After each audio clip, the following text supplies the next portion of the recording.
അസ്സാം വലൈക്കും dear friends. ഇന്നത്തെ നമ്മുടെ സ്പെഷ്യൽ നിങ്ങൾ ആരും ഇതുവരെയും ട്രൈ ചെയ്ത് നോക്കിയിട്ടില്ലാത്ത ഒരു അടിപൊളി വെറൈറ്റി റെസിപ്പിയാണ്. നമ്മുടെ ഈ വീഡിയോ കണ്ടുകൊണ്ടിരിക്കുന്ന സമയത്ത് നിങ്ങൾക്ക് ഇഷ്ടപ്പെടുകയാണെങ്കിൽ ഒന്ന് ലൈക്ക് ചെയ്തേക്കണേ. അതുപോലെ തന്നെ നമ്മുടെ ഈ ചാനൽ ആദ്യമായിട്ട് കാണുന്നവരും ഇതുവരെയും സബ്സ്ക്രൈബ് ചെയ്യാത്തവരും പ്ലീസ് ഒന്ന് സബ്സ്ക്രൈബ് ചെയ്തേക്കണേ. ഞാനിടുന്ന വീഡിയോസ് ഉടനടി കിട്ടുന്നതിനായി സബ്സ്ക്രൈബ് ബട്ടന്റെ തൊട്ടടുത്ത് കാണുന്ന ബെല്ലൈക്കൺ കൂടി ക്ലിക്ക് ചെയ്തിട്ട് ഓൾ എന്ന ഓപ്ഷൻ എനേബിൾ ചെയ്യാനും മറക്കല്ലേ.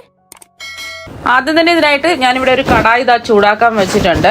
ഇതിലേക്ക് കുറച്ച് സ്പൈസസ് നമുക്ക് റോസ്റ്റ് ചെയ്തെടുക്കണം. ഞാനിപ്പോൾ 6 ഏലക്ക, 6 ഗ്രാമ്പു, 2 ചെറിയ കഷ്ണം പട്ട, അതിന്റെ കൂടെ തന്നെ ഞാൻ 2 ചെറിയ ബേ ലീഫും കൂടെ എടുത്തിട്ടുണ്ട്. പിന്നെ ഒരു ജാതിക്കയുടെ ചെറിയൊരു കഷ്ണം തല്ലി പൊട്ടിച്ച് എടുത്തിട്ടുണ്ട്, അതും ചേർത്ത് കൊടുക്കാം. പിന്നെ നമ്മൾ ഇതിലേക്ക് ചേർത്ത് കൊടുക്കുന്നത് ഉണക്ക നാരങ്ങയാണ്. നാരങ്ങയുടെ പകുതി ഒന്ന് തല്ലി പൊട്ടിച്ച് എടുത്തിട്ടുള്ളതാണ്. പിന്നെ ഇതിലേക്ക് ഞാൻ ചേർത്ത് കൊടുക്കുന്ന 1 ടീസ്പൂൺ ചെറിയ ജീരകം, 1 ടീസ്പൂൺ വലിയ ജീരകം, 1 ടീസ്പൂൺ മല്ലി, പിന്നെ നമ്മൾ ഇതിലേക്ക് 1 ടീസ്പൂൺ മുഴുവൻ കുരുമുളകാണ് ചേർത്ത് കൊടുക്കുന്നത്. ഇനി ഇതെല്ലാം കൂടി ചേർത്തിട്ട് ഒന്ന് നമുക്ക് ഡ്രൈ റോസ്റ്റ് ചെയ്തെടുക്കാം.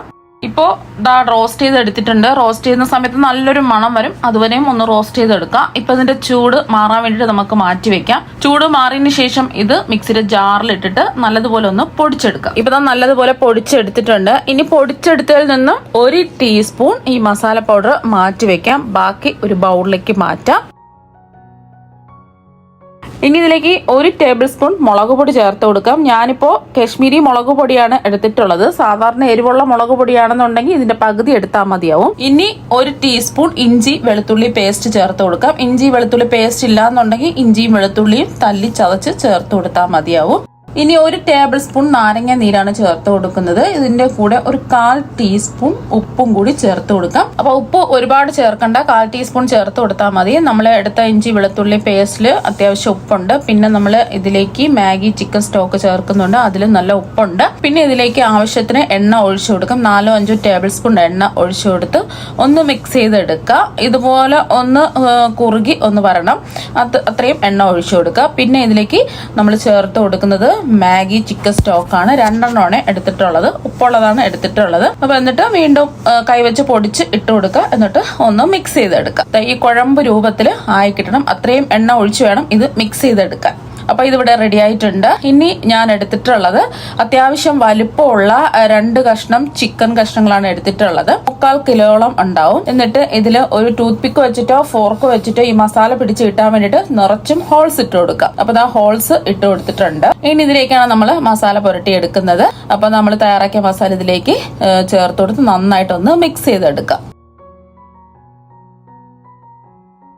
മസാല തേച്ച് പിടിപ്പിച്ച ചിക്കൻ കഷ്ണങ്ങൾ 1 മണിക്കൂർ നമുക്ക് റെസ്റ്റ് ചെയ്യാൻ വേണ്ടിയിട്ട് മാറ്റി വെക്കാം. സമയമില്ലാന്നുണ്ടെങ്കിൽ 1/2 മണിക്കൂറെങ്കിലും റെസ്റ്റ് ചെയ്യാൻ വെക്കാം. ഇതിവിടെ ഇരിക്കട്ടെ. ചിക്കൻ 1 മണിക്കൂർ റെസ്റ്റ് ചെയ്യാൻ വെച്ചിട്ട് ഇതായി എടുത്തിട്ടുണ്ട്.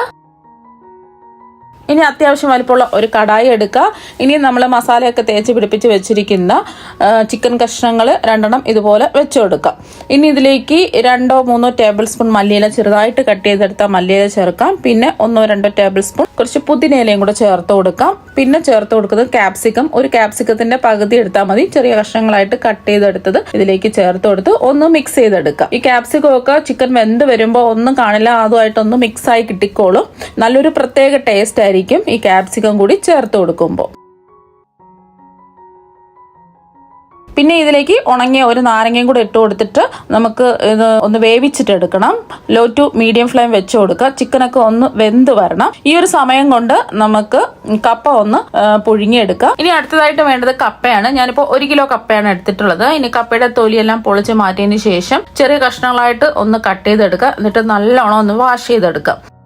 ഇനി കപ്പ വേവിച്ചെടുക്കുന്നതിന് ആവശ്യമായിട്ടുള്ള വെള്ളം തിളപ്പിക്കാൻ വെക്കാം. ഇനി ഇതിലേക്ക് ആവശ്യത്തിനുള്ള ഉപ്പ് ചേർത്ത് കൊടുക്കാം. ഞാനിപ്പോൾ 1.5 ടീസ്പൂൺ ഉപ്പാണ് ചേർത്ത് കൊടുക്കുന്നത്. നിങ്ങൾക്ക് എത്രയാണോ ഉപ്പ് വേണ്ടത് അതിനനുസരിച്ചിട്ടുള്ള ഉപ്പ് ചേർത്ത് കൊടുക്കാം. വെള്ളം നന്നായിട്ട് തിളച്ചിട്ടുണ്ട്. ഇനി ഇതിലേക്ക് നമ്മൾ ഡ്രൈ ലെമൺ ഉണ്ടല്ലോ, ഉണങ്ങിയ നാരങ്ങ 1 ഇട്ട് കൊടുക്കാം. എന്നിട്ട് നമുക്ക് ഈ കപ്പയുടെ കഷ്ണങ്ങൾ ചെറിയ ചെറിയ കുഞ്ഞു കഷ്ണങ്ങളായിട്ട് വേണം കട്ട് ചെയ്തെടുക്കാനായിട്ട്. കപ്പയുടെ കഷ്ണങ്ങൾ ഇട്ട് കൊടുത്ത് ഒന്ന് ഇളക്കി കൊടുക്കുക. കപ്പ ഒന്ന് വെന്ത് കിട്ടണം. മീഡിയം ഫ്ലെയിം വെച്ച് കൊടുക്കുക. 3 മിനിറ്റ് ഒക്കെ ആവുന്ന സമയത്ത് ഒന്ന് തുറന്നു നോക്കാം. അപ്പൊ ചിക്കനിൽ നിന്ന് വെള്ളമൊക്കെ ഇറങ്ങി വന്നിട്ടുണ്ട്. ഇനി വേണമെന്നുണ്ടെങ്കിൽ മാത്രം നിങ്ങൾക്ക് എണ്ണ ഒഴിച്ചു കൊടുത്താൽ മതി. ഞാൻ എണ്ണ ഒഴിക്കുന്നില്ല, നമ്മൾ മസാല എണ്ണയിലല്ലേ മിക്സ് ചെയ്ത് എടുത്തിട്ടുള്ളത്, അതുകൊണ്ട് ഞാൻ എണ്ണ ഒഴിക്കാതെയാണ് തിരിച്ചിട്ട് കൊടുക്കുന്നത്.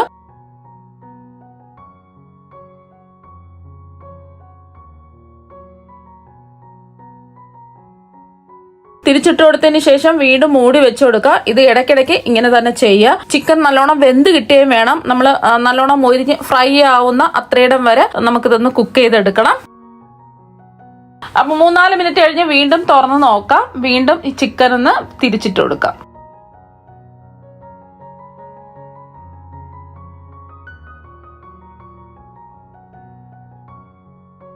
അപ്പൊ ചിക്കൻ തിരിച്ചും മറിച്ചു വിട്ട് നല്ല ഫ്രൈ ആവുന്നത് വരെ കുക്ക് ചെയ്തെടുക്കാം. ഇപ്പോ കപ്പയുടെ കഷ്ണങ്ങളെല്ലാം വെന്തിട്ടുണ്ട്. നമ്മൾ കപ്പ വാങ്ങുന്ന സമയത്ത് നല്ല വേവുന്ന നല്ല ഫ്രഷ് ആയിട്ടുള്ള കപ്പ നോക്കി വാങ്ങുക. അപ്പൊ പെട്ടെന്ന് തന്നെ കപ്പ വെന്ത് കിട്ടും. ഒരുപാടങ്ങ് കപ്പ വെന്ത് കുഴഞ്ഞു പോവരുത്. അത്യാവശ്യം വെന്ത് കിട്ടണം, പക്ഷെ വെന്ത് കുഴഞ്ഞു പോവാത്ത രീതിയിൽ കപ്പ വേവിച്ചിട്ടെടുക്കാം. ഇനി കപ്പ നമുക്ക് വെള്ളത്തിൽ നിന്ന് ഊറ്റിയെടുക്കാം. എന്നിട്ട് ആ ചൂടോടുകൂടി തന്നെ ഇതിലേക്ക് അങ്ങ് ഇട്ട് കൊടുക്കാം. ചിക്കൻ കഷ്ണങ്ങളെല്ലാം നല്ലോണം മൊരിഞ്ഞ് ഫ്രൈ ആയി കിട്ടിയതുപോലെ ആയിട്ടുണ്ട്. ഈ ഒരു സമയമാണ് നമുക്ക് വേവിച്ചെടുത്ത കപ്പയുടെ കഷ്ണങ്ങൾ ആ ചൂടോടുകൂടി തന്നെ ഈ ചിക്കന്റെ മുകളിലായിട്ട് ഇങ്ങനെ ഇട്ട് കൊടുക്കുക. അപ്പൊ പകുതി കപ്പയുടെ കഷ്ണങ്ങൾ ഇതിന്റെ മുകളിലായിട്ട് ഇങ്ങനെ ഇട്ട് കൊടുത്തതിന് ശേഷം നമ്മൾ മാറ്റിവെച്ച മസാലപ്പൊടിയില് അത് കുറച്ച് പകുതി ഇതിന്റെ മുകളിലായിട്ട് ഒന്ന് വിതറി ഇട്ട് കൊടുക്കുക. വീണ്ടും പകുതി കപ്പയുടെ കഷ്ണങ്ങൾ ഇട്ട് കൊടുത്തതിന് ശേഷം വീണ്ടും മസാലപ്പൊടി വിതറി ഇട്ട് കൊടുക്കുക.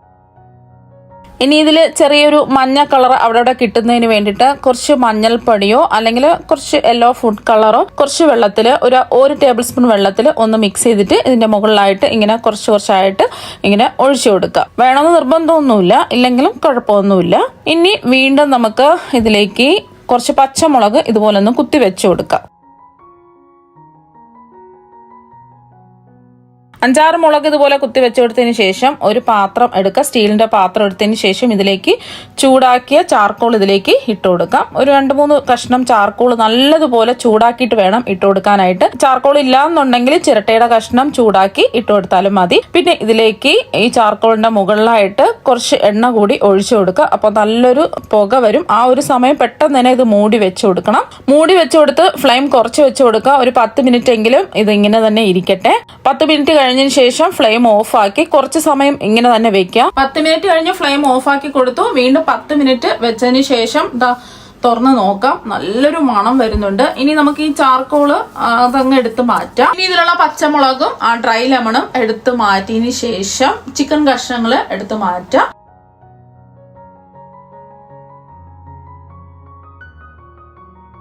നമ്മൾ ചിക്കൻ വേവിച്ചെടുത്തപ്പോൾ ഉള്ള കുറച്ച് മസാല ഉണ്ട്, അത് ഈ കപ്പയായിട്ട് ഒന്ന് മിക്സ് ചെയ്തെടുക്കാം. എന്നിട്ട് ഇത് ഒരു പാത്രത്തിലേക്ക് മാറ്റാം. അപ്പൊ കപ്പ വെച്ചിട്ടുള്ള മന്തി റെഡി ആയിട്ടുണ്ട്. നല്ല അടിപൊളി ടേസ്റ്റ് ആണ്. കപ്പ നിങ്ങൾ ഇതുപോലെ ഒന്ന് മന്തി ചെയ്ത് നോക്കുക. നല്ല ടേസ്റ്റ് ആണ് കഴിക്കാൻ വേണ്ടിയിട്ട്. ചിക്കനൊക്കെ നല്ലോണം വെന്ത് ജ്യൂസി ആയിട്ട് ഇരിപ്പുണ്ട്. കപ്പയും അത്യാവശ്യം വെന്ത് കിട്ടിയിട്ടുണ്ട്. അപ്പൊ നല്ല ടേസ്റ്റി ആയിട്ടുള്ള കപ്പ വെച്ചിട്ടുള്ള മന്തി ഒരു പ്രാവശ്യം നിങ്ങൾ എന്തായാലും ഒന്ന് ട്രൈ ചെയ്ത് നോക്കുക. തീർച്ചയായിട്ടും നിങ്ങൾക്ക് എല്ലാവർക്കും ഒരുപാട് ഇഷ്ടമാകും. അപ്പൊ നമുക്ക് മറ്റൊരു വെറൈറ്റി വീഡിയോ ആയിട്ട് വീണ്ടും കാണാം. താങ്ക്